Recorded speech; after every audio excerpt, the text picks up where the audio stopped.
Nabi SAW di dalam hadis yang diriwayatkan oleh Imam Tirmidzi di dalam Sunan Tirmidzi, Nabi SAW kata kepada Muaz bin Jabal, Nabi kata, ala adulluka ala abwabil khair, maukah aku tunjukkan engkau pada pintu-pintu kebaikan? Kemudian Nabi sebut 3 perkara. As-sawmu junnah, was-sadaqatu tudfi'ul khati'ah, wa fi riwayatin tudfi'ul khati'ata kama yudfi'ul ma'un nar, wa salatu ar-rajuli fi jawfil layl.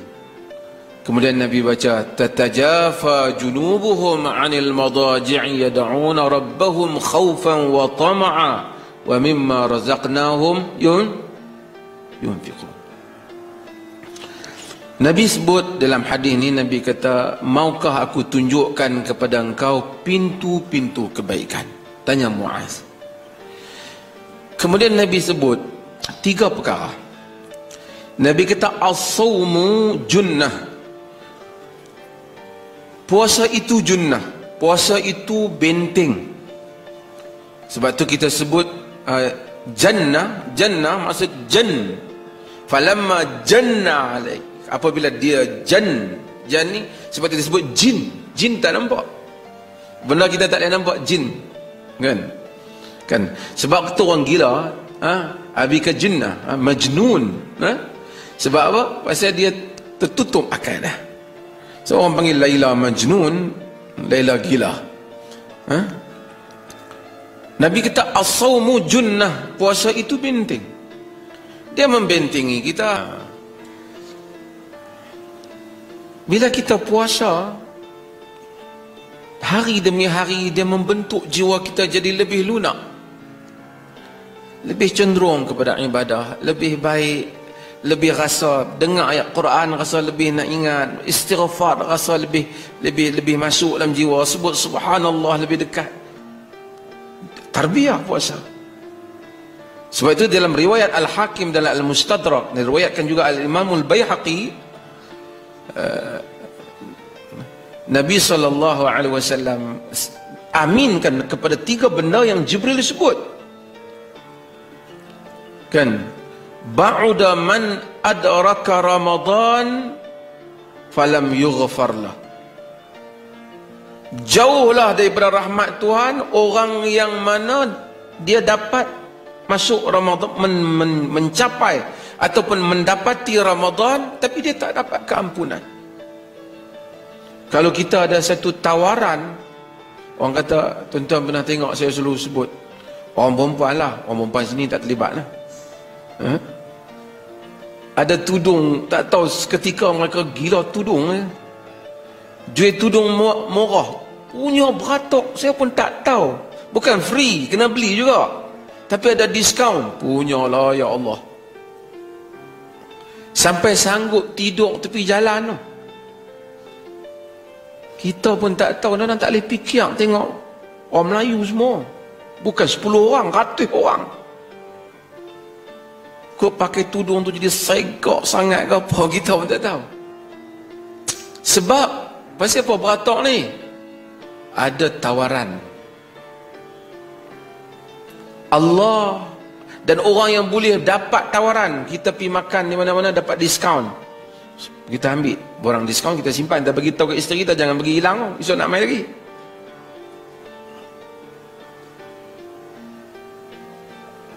Satu kurnia Tuhan, dia bagi peluang kita masuk ke dalam bulan Ramadan, bukan berbayar pun,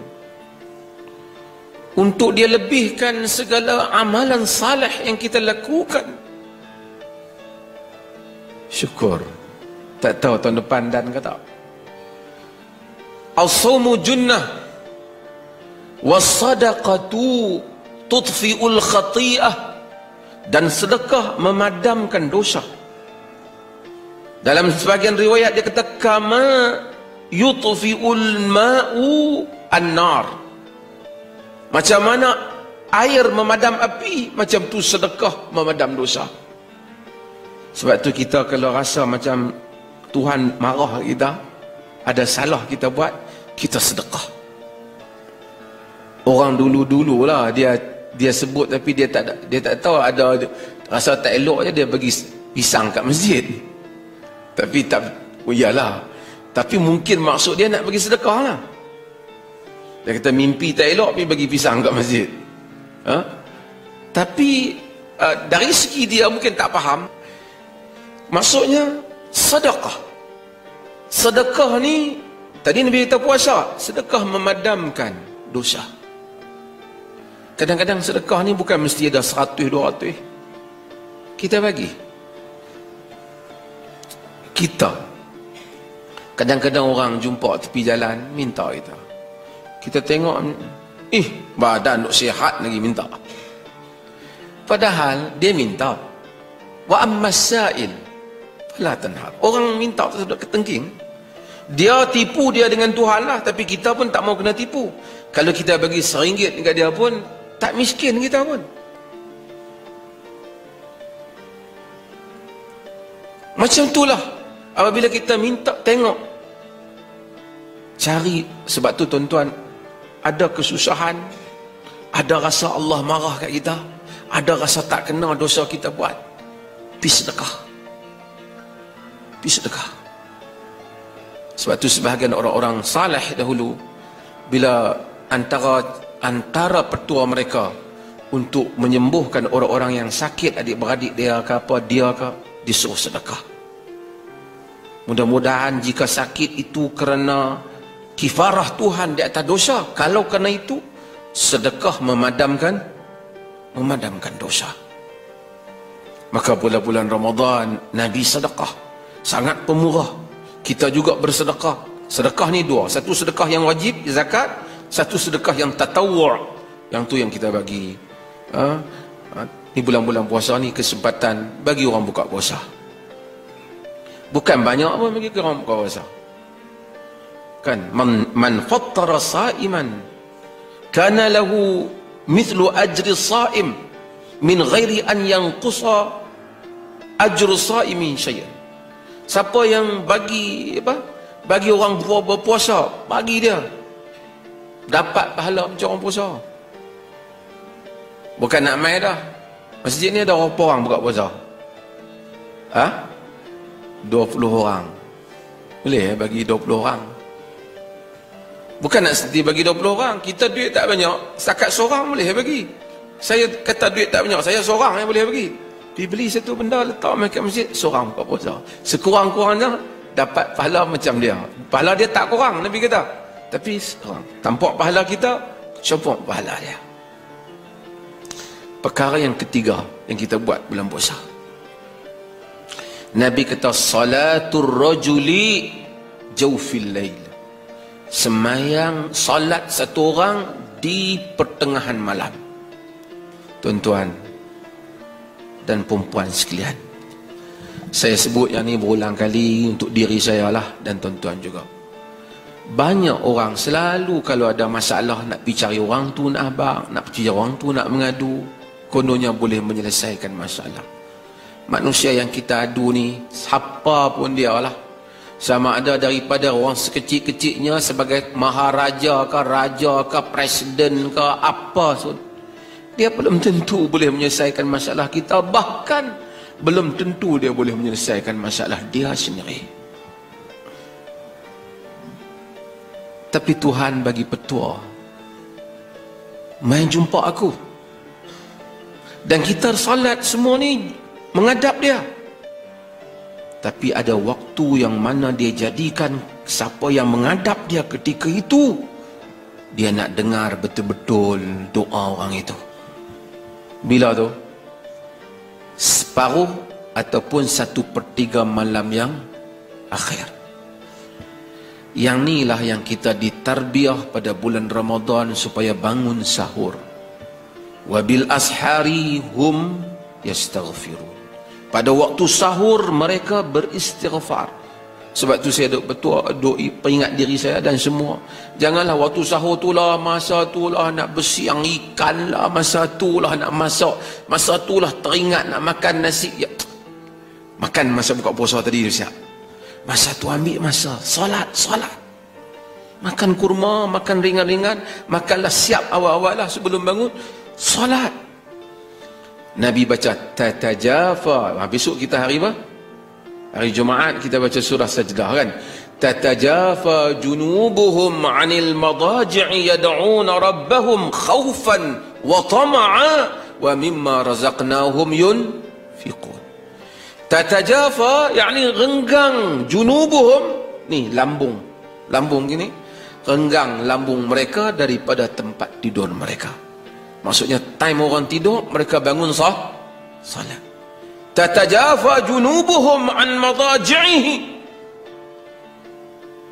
yad'una rabbahum. Buat apa? Seru Tuhan mereka. Tatajafa junubuhum anil madaji'i yad'una rabbahum. Seru Tuhan mereka. Seru macam mana ni? Khaufan wa tama'a, dalam keadaan takut dan tamak. Macam mana takut dengan tamak? Takut dia murka kat kita, takut dia tak terima amalan kita, takut pada azab dia. Ini hubungan kita dengan Tuhan. Siapa yang tak capai hubungan ni, dia tak manis ibadat dia. Bangun sembahyang malam pun kata tak jadi orang, tak jadi kat dia tu. Sebab dia tak ada khaufan wa tama'a, takut dan tamak. Tamak pahala dia, tamak kelebihan dia, tamak kurniaan dia, tamak kemustajaban doa dia. Kalau boleh minta dah kemarin, minta lagi hari ini. Tuhan ini dia suka ilhah, dia suka kita ni merengek, orang kata merintih. Dia suka kita mengadu pada dia. Itu kebesaran kerana dia mutakabbir, maha takabur. Dan dia suka mendengar kerendahan diri hamba-hambanya. Apabila kita capai kepada perasaan takut dan tamak, takut kat dia dan nakkan apa yang ada di sisi dia, kita akan rasa halawatul ibadah, kemanisan ibadah. Tapi kalau tidak, tak ada yang tu, Allahu Akbar, kita tak rasa apa. Doa pun, orang kata doa lah, doa, aku doa dah malam tadi, tak tahu macam mana. Dia tak ada. Tapi kalau orang sampai kepada maqam itu, doa pun sedap, sebut subhanallah sedap, rasa nikmat, sebut astaghfirullah rasa nikmat. Karena dia berhubungan dengan Tuhan. Wa mimma razaqnahum yunfiqun, dan apa yang kami rezekikan pada mereka, mereka belanjakan. Rezeki tak sama. Ada orang gaji banyak, ada orang gaji sikit. Tapi kita belanja dengan kadar yang kita mampu. Allah maha mengetahui hamba-hamba dia. 10 ringgit orang yang tak ada duit mungkin lebih berharga di sisi Tuhan daripada 10,000 orang yang banyak duit. Tuhan tahu hamba dia. Yang ni nak bagi 10 ringgit tu, 10 ringgit tu kalau pendapatan dia sehari 40 ringgit, dia bagi 10 ringgit dengan penuh ikhlas. Hebat. Satu orang yang mungkin pendapatan dia sehari 1,000, dia bagi 100 ringgit, tak ada apa pada dia, dia pun tak perasan kalau hilang 100 ringgit. Allah itu adil. Sebab tu salah satu sifatnya adil. Dan kita jangan bertanya dan macam mana Tuhan nak menghitung amalan kita. Sari'ul hisab, paling pantas hisabnya. Tuan-tuan, keadilan Tuhan ini jangan dipertikaikan dalam jiwa. Husnuzan, sangka baik dengan Tuhan. Kita tengok kawan tu pergi umrah, esok pergi haji pula, esok pergi setahun hang ni berapa kali katanya, duit banyak. Alhamdulillah rezeki dia Allah bagi kat dia. Kita nak boleh pergi umrah lah 5 tahun himpun, katakanlah lah ada tuan-tuan mungkin rezeki lebih. Allah maha tahu dia ni himpun dengan begitu susah nak main ibadat pada aku. Dengan dia itu juga dua-dua aku terima. Tetapi kadar susah itu menyebabkan kadar pahala di sisi Tuhan lebih tinggi. Sebab tu yang duduk dalam saf yang sama macam ni, 8 rakaat yang sama, tapi pahala belum tentu sama. Allahu Akbar. Kita duduk sebelah, mungkin kawan kita pahala lebih, dia lebih khusyuk, dia lebih ikhlas, dia nak main tadi lebih susah, fikir macam-macam, tinggal kerja, duduk menega tu, main juga nak sembahyang ni. Kita mungkin senang. Bukan kita nak suruh susah, tapi nak cerita adilnya Allah Azza wa Jalla. Maka dengan itu, di atas rahmat dan rahim Tuhan, maka kita ambillah kesempatan Ramadan ini minta ampun ke dia dalam keadaan takut dan tamak. Harap, ya Allah ampun aku, ya Allah bagi pahala pada aku, ya Allah bagi syurga pada aku. Hidup ni tuan-tuan sad. Saya hari kali pertama mari jadi mufti dulu umur 35. Hari ni main 40 lebih ni. Sebahagian kawan-kawan dulu, sebahagian pencen, ada yang dulu berdiri lah semayang duduk. Ka'annahum yawma yarawnaha lam yalbathu illa ashiyatan aw duhaha. Apabila mereka melihat akhirat, mari akhirat besok, seakan-akan taklah mereka itu duduk dalam dunia ini melainkan satu pagi atau satu petang saja. Tanya Haji, orang mana Haji? Saya orang sini tu. Lama dah saya duduk sini. Cerita main pasal dia dengan kehidupan dia, tak dan setengah jam habis. Umur 80 tahun. Mari orang banyak-banyak cerita. Oh saya dulu ni dulu masuk askar, dulu kerja ni cikgu ke apa 5 tahun, lepas tu sekolah tu. Sejam habis. Tak tahu nak cerita habis. Umur 80 tahun. Allah kata, hidup bagikan satu pagi dan satu petang saja. Yang kadar inilah yang akan kita bawa menghadap dia nanti. Kadar pahala yang hak mana nak tinggal, kita tak susah hati. Manusia ni, anak kita ni, kok macam mana pun dia tahulah nak hidup. Walaupun Nabi suruh kita tinggallah bekal bagi mereka. Tapi yang paling susah, yang kita nak bawa pergi. Apa yang boleh bawa, apa yang tak jadi dibawa. Kita sangka banyak, rupanya sikit. Kita sangka ada, takut tak ada.